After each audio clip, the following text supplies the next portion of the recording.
Market Mantra. Market Mantra.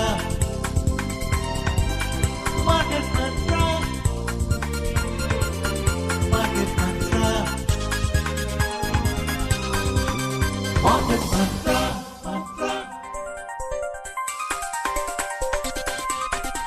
Market Mantra. Welcome to the Sunday edition of Market Mantra, the program in which we give you a complete update on the economic news of the day. And today, being Sunday, we'll also be taking calls from you, our listeners, on any queries that you may have on mutual funds and related matters. You can call us on 2331 4444, 2342 1050 and 2331 0464. I'm Vaibhav Jyotsna Srivastav with my co-anchor in Hindi, Prachi Priya. नमस्कार श्रोताओं, कारोबारी खबरों के साथ market मंत्र हाजिर है। आज रविवार है और हर रविवार की तरह आज भी हम म्यूचुअल फंड से जुड़े आपके सवालों के जवाब देंगे। सवाल पूछने के लिए आप हमें इन नंबर्स पर कॉल कर सकते हैं। ये नंबर्स हैं 23314444, 23421050 और 23310464। दिल्ली से बाहर के और मोबाइल से फोन करने वाले श्रोता इससे पहले अपना एसटीडी कोड 011 जरूर डायल करें। आज की खबरों पर चर्चा करने और श्रोताओं के तमाम सवालों के जवाब देने के लिए हमारे साथ स्टूडियो में है mutual funds expert Sneha Suri. Sneha ji, Market Mantra में आपका स्वागत है। Thank you. चर्चा शुरू करेंगे मगर उससे पहले headlines. First, the headlines. Railways rationalizes passenger fares effective from Friday. Bill against fake fertilizers and pesticides to be introduced in the next session of Parliament, says Union Minister for Agriculture and Farmers' Welfare, Shivraj Singh Chauhan. And domestic markets to focus on infrastructure output data, rupee movement and global trends for Qs next week. Railway ने शुक्रवार से यात्री किरायों में संशोधन किया है। केंद्रीय कृषि एवं कल्याण मंत्री शिवराज सिंह चौहान ने कहा है कि नकली उर्वरकों और कीटनाशकों के खिलाफ एक विधेयक संसद के अगले सत्र में पेश किया जाएगा और अगले सप्ताह भारतीय बाजार इंफ्रास्ट्रक्चर आउटपुट डेटा, रुपए की स्थिति और वैश्विक रुझानों पर ध्यान केंद्रित करेंगे।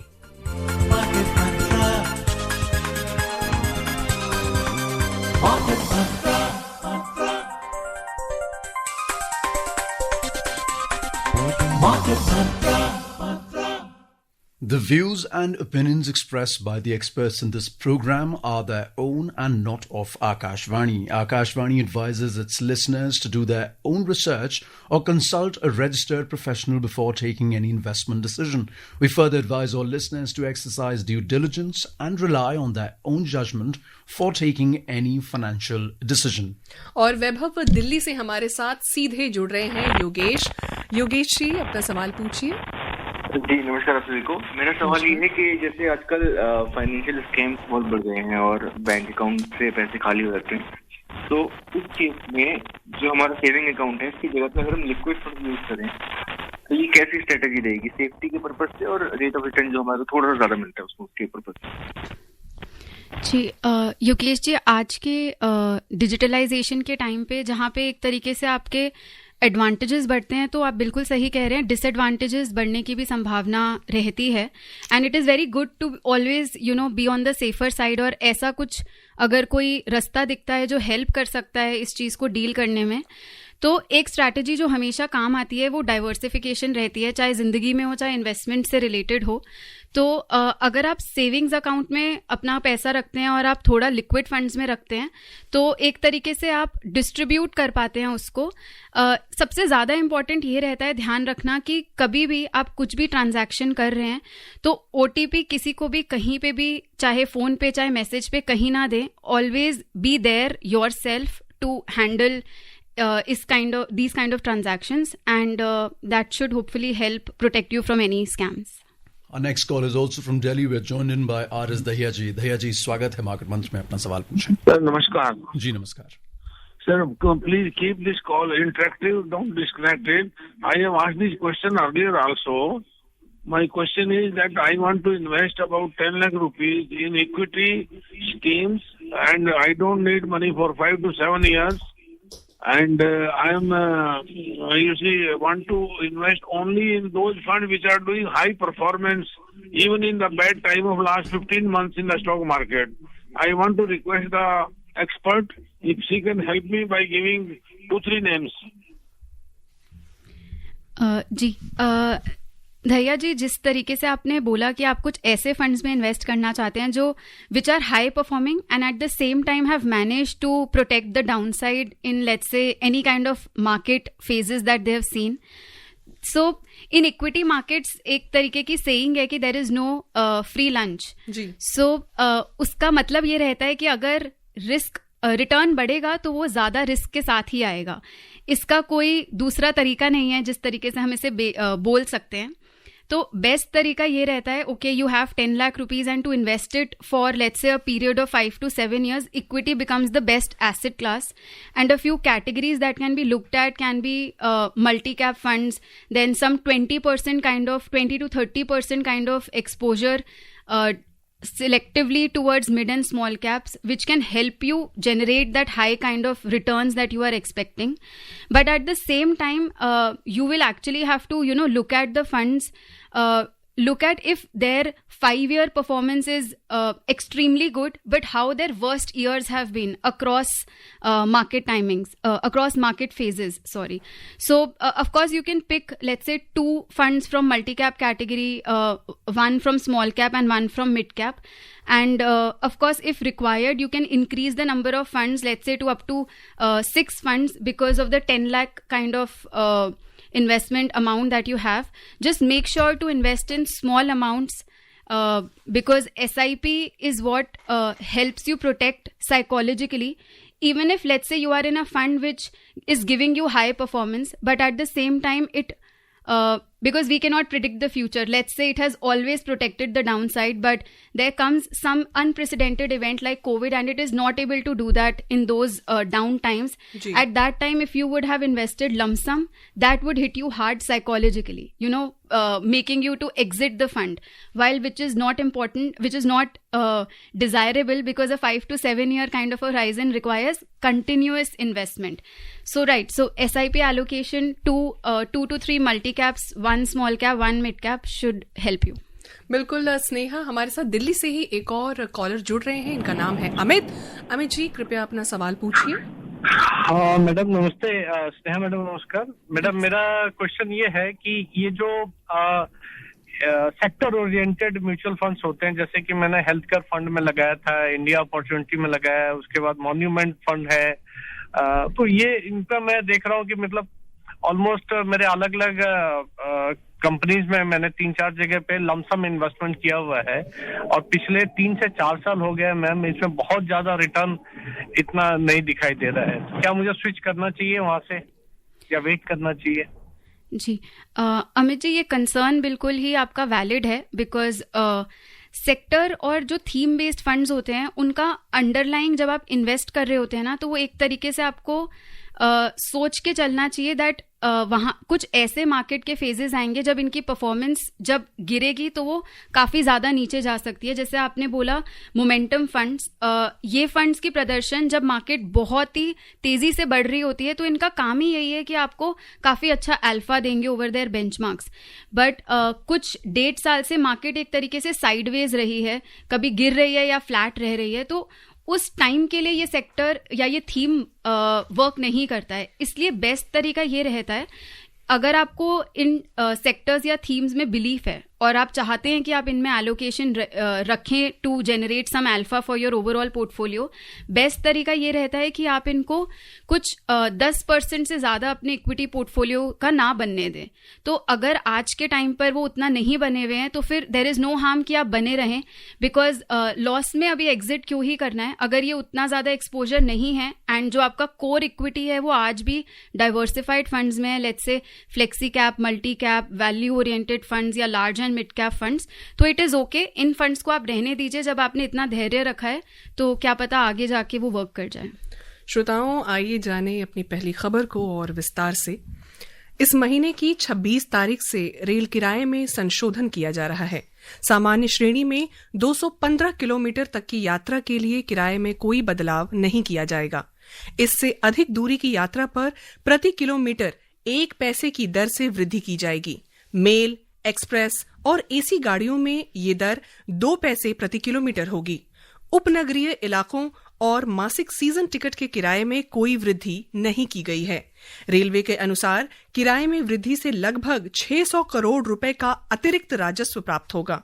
रेलवे ने बताया है कि पिछले दशक में रेल ढांचे में काफी वृद्धि हुई है और बेहतर संचालन के लिए जनशक्ति को बढ़ाया जा रहा है। President Draupadi Murmu has given assent to the Viksit Bharat Guarantee for Rozgar and Ajivika Mission Grameen Viksit Bharat G Ramji Bill 2025. The Parliament had earlier passed it during the winter session. The Act enhances the statutory wage employment guarantee to 125 days per financial year for rural households. The Viksit Bharat G Ramji Act replaces the Mahatma Gandhi National Rural Employment Guarantee Act, Manrega 2005.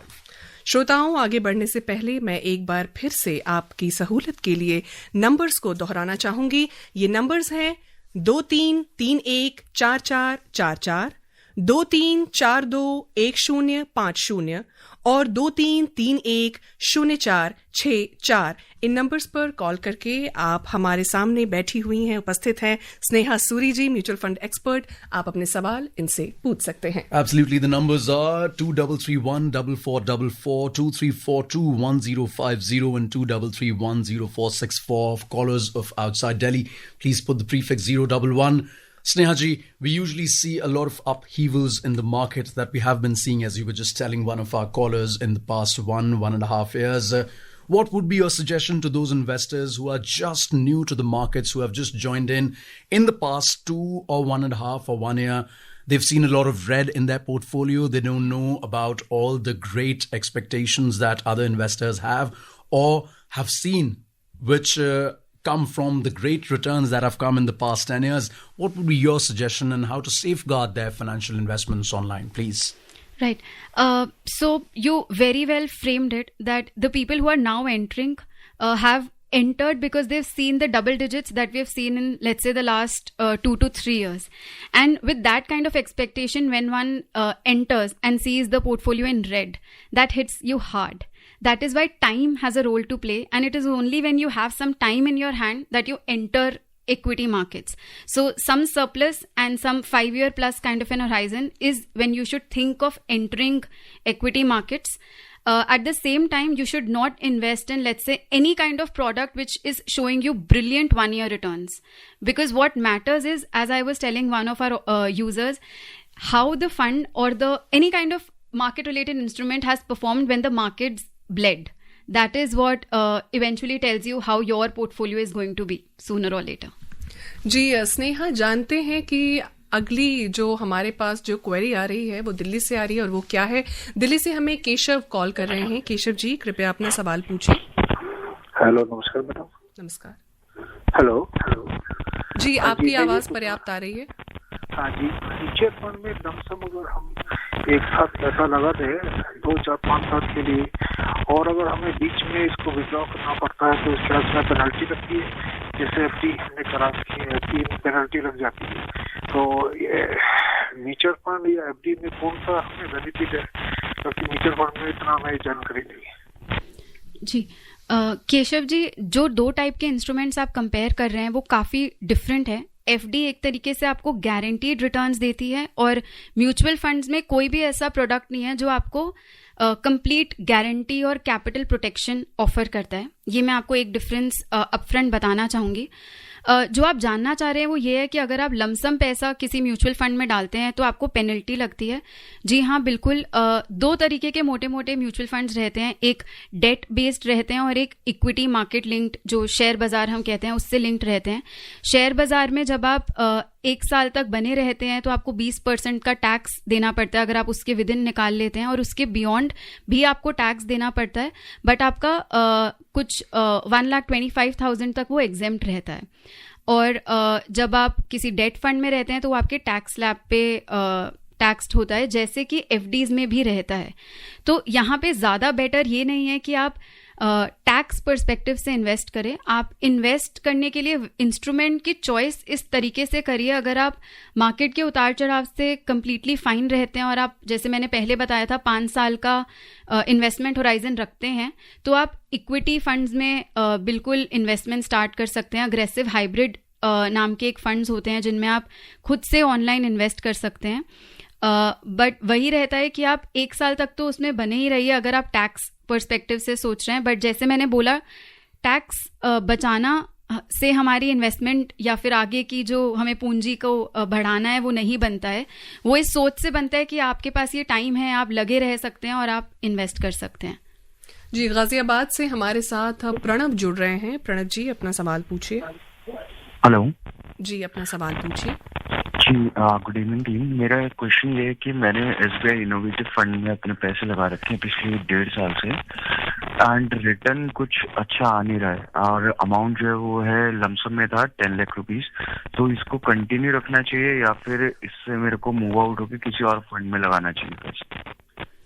जी, प्रणव जी, जो category की आप बात कर रहे हैं, मतलब innovation funds जो होते हैं, वो हर AMC का एक डिफरेंट तरीका रहता है। इनोवेशन थीम के लिए वो आपके लिए एक बास्केट ऑफ स्टॉक्स बनाते हैं। अब जो बाकी के फंड्स हैं इस कैटेगरी में, वो आज के टाइम पर सभी अच्छा प्रदर्शन नहीं कर रहे हैं। सीम्स लाइक ये this theme is not really working out in the current market environment. But हालांकि आपने मेंशन करा 10 लाख, बट आपने ये नहीं बताया कि ये as a percentage of your equity portfolio कितना है। जैसे मैंने पहले बोला, अगर ये परसेंटेज टर्म्स में बहुत मैसिव आपके पोर्टफोलियो का नहीं है तो आप इसमें अभी बने रहिए। बट अगर ये मैसिव है तो डेफिनेटली आपको सोचना चाहिए कि आप यहाँ से निकल के डाइवर्सिफाइड जैसे फ्लेक्सी कैप या मल्टी कैप जैसी कैटेगरीज में जा सकते हैं।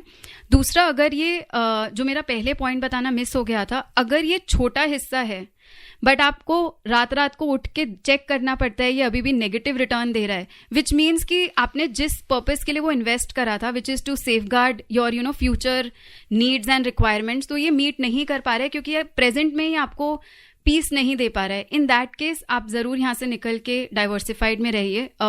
मैं मेंशन करना चाहूंगी कि लमसम का माध्यम मेरे अकॉर्डिंग, मेरे प्रिंसिपल्स के अकॉर्डिंग सही नहीं रहता है, and it is actually for these times only that you know realise कि अगर ये आज 5,000 होता, 10 लाख ना होता तो उतना वरी नहीं हो रहा होता। Our next caller is from Faridabad. We're joined in by Narendra. Narendra, स्वागत है मार्केट मंथ में, अपना सवाल पूछें। Hello, good evening sir. जी नमस्कार। अच्छा, मैंने SBI का फोकस फंड और large cap fund, IT fund और इसमें हेल्थ केयर में 1 साल से इन्वेस्ट किया हुआ है SIP के थ्रू। अभी स्टॉप कर दिया SIP, तो अभी कोई रिटर्न का कैसे क्या रहेगा? ये फंड ठीक है या कैसे? जी, नरेंद्र जी, पहली बात, आपने 2 डाइवर्सिफाइड फंड्स के नाम लिए थे, रीजनेबली डाइवर्सिफाइड। एक आपने बोला फोकस्ड फंड और एक आपने बोला SBI लार्ज कैप। ये दोनों फंड सही फंड्स है। Large cap exposure SBI large cap भी आपको दिलाता है। SBI फोकस भी काफ़ी लार्ज कैप ओरिएंटेड है, वो भी आपको दिलाता है। SBI फोकस की हाल फिलहाल में काफ़ी बढ़िया परफॉर्मेंस देखने को मिली है। लार्ज कैप थोड़ा सा परफॉर्मेंस में रिलेटिवली नीचे चल रहा है, बट उसमें कोई वरी की बात अभी नहीं है। जैसे आपने मेंशन करा, आपके पास हेल्थ केयर और IT भी हैं, जैसे कि अभी हम चर्चा कर ही रहे थे, ये सेक्टर बेस्ड फंड्स हो जाते हैं, तो इनको एक्सपोजर वाइज आपको बैलेंस करना चाहिए। 10% से ज़्यादा आपके पोर्टफोलियो का ना रहे।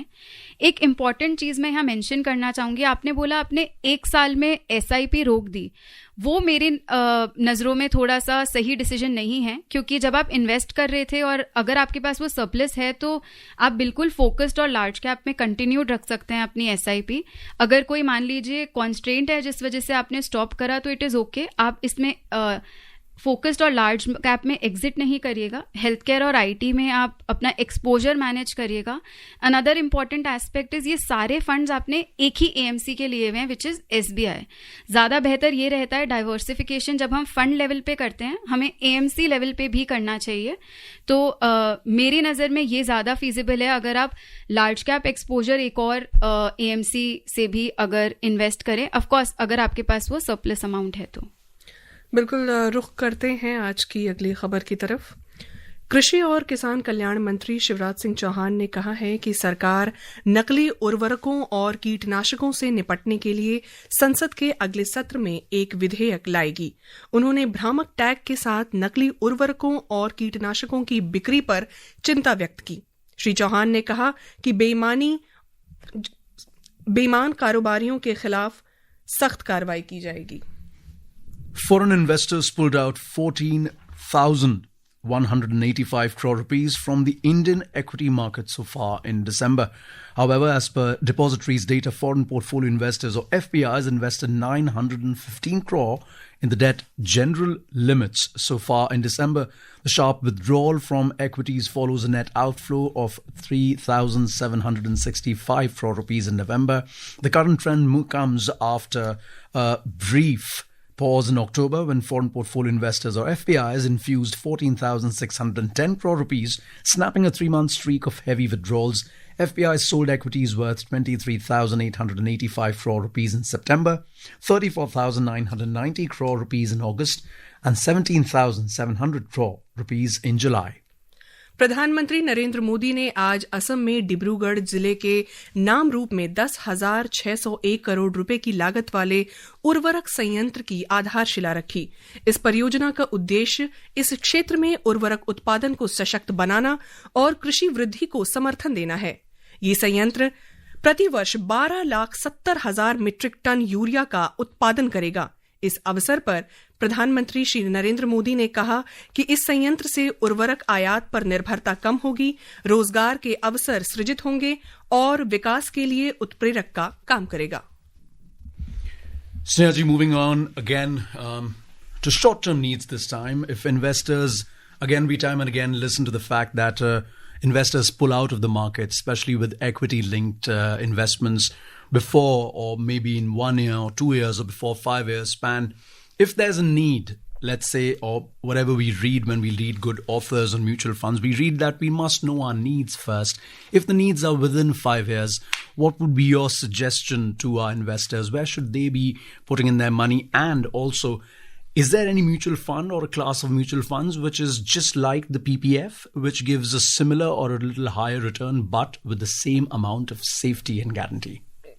So upfront, if something that I can mention is the last bit that you mentioned, if for the same safety and guarantee, there is a mutual fund product that can offer PPF kind of returns.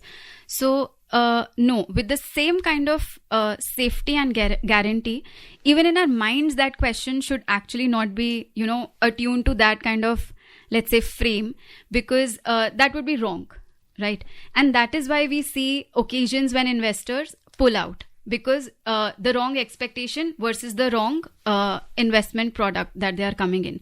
To cater to the short-term needs, there is definitely 2 set of funds that can be looked at. One would be liquid funds, where you can invest for, let's say, a few days to a year. Secondly, one can look at short duration kind of funds, where somebody can invest for, let's say, up to 3 years for their debt allocation, to build that fixed income allocation and the safety that you are referring to in their long-term portfolio. And thirdly, for somebody, let's say, who wants a mix of equity and debt, equity savings is also another set of category that can be looked at. Great. And investors focus a lot on investment plans, AMCs, and different equity-linked schemes. What should be the exit strategy one should follow? Absolutely. So when it comes to exit strategy, there is no bigger trigger than your needs, like we have been discussing. So one should, of course, upfront think of the needs that can come in the long term. But all said and done, life is based on unpredictability, right? True. And so your investments can hit, let's say, can trigger an exit only basis the unpredictability that comes in.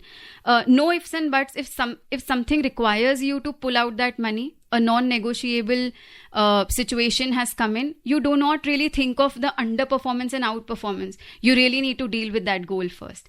So that should be the first trigger. And secondly, of course, if your goal is near, then definitely you invested in the very first place to achieve XYZ amount for that goal only. Right? Absolutely. And with changing markets and international scenarios, we've seen a lot of sectors do well. Would your advice to all the sectoral investors be still the same, that do not keep your sectoral investments more than 10 or maybe 15%, or would it change with changing times? No, actually changing markets highlight one particular aspect as clean as somebody can, even think of. Every sector has its day. And you do not really know if it's your day or not. Absolutely. Right. And that is where exposures, certain asset allocation, certain limitations to your exposures becomes the key factor that is in your control. All other things aren't. So according to me, that really works well. Well, thank you, Sneha ji, for those insightful views. Let's move on to our next story. After declining for 2 straight weeks, domestic benchmark indices are expected to take cues from a mix of key domestic and global factors in the holidays shortened next week. Last week, the Sensex declined 0.4% and the Nifty dropped 0.3%. Next week, investors are likely to closely monitor the infrastructure output for the month of November 2025. Ministry of Statistics and Program Implementation will release the data on Monday. Market movements are likely to be impacted by FII inflows, any developments in India-US trade talks, movements in the rupee and global cues. Sneha जी, मैं आपसे अपने श्रोताओं की तरफ से ये सवाल पूछना चाहूंगी. कई बार प्रोग्राम में ये सवाल आए हैं. वैभव, मैं आपसे भी बताऊं कि हम किस तरीके से, अगर हमारे हाथ में एक महीने में 5,000 रुपए बच रहे हैं, तो किस तरीके से हम अपने म्यूचुअल फंड के पोर्टफोलियो को बिल्ड करें? What should be the diversification basically? How should we distribute it? Right. So, मैं चाहूंगी कि आप इसे उदाहरण के साथ बताएं इसे कि अगर मान लीजिए आपके पास 5,000 बच रहे हैं जी, और वो काफी मुश्किल से बच रहे हैं, तो डाइवर्सिफिकेशन नहीं, वो 5,000 हमारे पास है कि हमें इन्वेस्ट करना है. ठीक है जी. तो मुझे लगता है कि डाइवर्सिफिकेशन आपके माइंड में शायद बाद में आएगा. पहले आएगा कि आप कौन सा ऐसा प्रोडक्ट लें कि ये आप जब हर महीने 5,000 इन्वेस्ट कर रहे हैं तो आपको कुछ रीजनेबल समय में जब वो बढ़ोतरी होती हुई दिखती है तब आपका कॉन्फिडेंस बढ़ता है. उसके बाद आप सोच सकते हैं, जब वो एक एलोकेशन बन जाती है, अक्यूमुलेशन बन जाती है, कि अब हम सोचते हैं कि हम अपनी एसेट एलोकेशन क्या रखें, हम और फंड्स में इन्वेस्ट करें, और कौन सा ऐसा फंड है जो आपके पोर्टफोलियो को आपके गोल तक पहुंचाने में मदद करेगा. बिल्कुल. तो जो दिमाग में रखने वाली बात हो जाती है कि हर महीने हम ये 5,000 डालें. एक ऐसा प्रोडक्ट जहां पे आपको जो ये शेयर बाजार के उतार चढ़ाव होते हैं उनको कंट्रोल करने का एक तरीका मिलता है, वो रहते हैं हाइब्रिड प्रोडक्ट्स. तो जब आपके पास हर महीने सैलरी के बाद, एक्सपेंसेस के बाद 5,000 बच रहे हैं, तो आप उसका डिवीजन कैसे करें, किस तरीके से बंटवारा करें? बंटवारा करने की एक्चुअली उतनी रिक्वायरमेंट नहीं रहती है. अच्छा. आप वो 5,000 लेकर एक अग्रेसिव हाइब्रिड फंड या फिर एक इंडेक्स बेस्ड निफ्टी 50 फंड में आराम से लगा सकते हैं. अगर आपको फिर भी थोड़ा सा डर रहता है तो उसको 2,500 के 2 फंड्स में आप डिस्ट्रीब्यूट कर सकते हैं, इन्हीं 2 कैटेगरीज के लिए. और इस समय आप वर्क इस पे नहीं कर रहे हैं कि आप डिवाइड कैसे करें, आप इन्वेस्ट कब तक करें. आप वर्क इस पे कर रहे हैं to experience what market has to offer. जो ऊपर नीचे वो होती रहती है, जो लाल ग्रीन ये दिखता रहता है, उसको डील करने के लिए पहले 3-4 साल तो इसी में लगाने चाहिए कि हम समझे क्या चल रहा है. फिर जब 3 साल बाद वो दिखता है कि इतना बन गया है पैसा, तब आपको कॉन्फिडेंस आता है और तब आप इन प्रिंसिपल्स के ऊपर कैसे वर्क करें सोचना चाहिए. जी, मतलब कि मार्केट की नब्ज को पहचाने, बिल्कुल, और फिर उसके साथ जो है कंसिस्टेंसी मेंटेन रखें. Absolutely, Prachi. So I believe that now you're ready to move in or dive in the market and then earn some great profits. Well, moving on to our next story. Global crude oil prices declined last week amid concerns over potential supply disruptions stemming from a possible US blockade of Venezuelan oil tankers. Our markets awaited developments on a potential Russia-Ukraine peace deal. Brent crude oil prices futures dropped over 1% last week to settle at $60.47 per barrel on Friday, while US crude slumped 1.6% during the week to close at $56.52 per barrel. Sneha जी, कार्यक्रम में आने और हमारे तमाम श्रोताओं के तमाम सवालों के जवाब देने के लिए, हमारे सवालों के जवाब देने के लिए आपका बहुत बहुत धन्यवाद. जी, धन्यवाद. And before we close, a look at the headlines once again. Railways rationalizes passenger fares effective from Friday. Bill against fake fertilizers and pesticides to be introduced in next session of Parliament, says Union Minister for Agriculture and Farmers Welfare Shivraj Singh Chauhan. And domestic markets to focus on infrastructure output data, rupee movement and global trends for cues next week. And that's it in this edition of Market Mantra. Namaskar.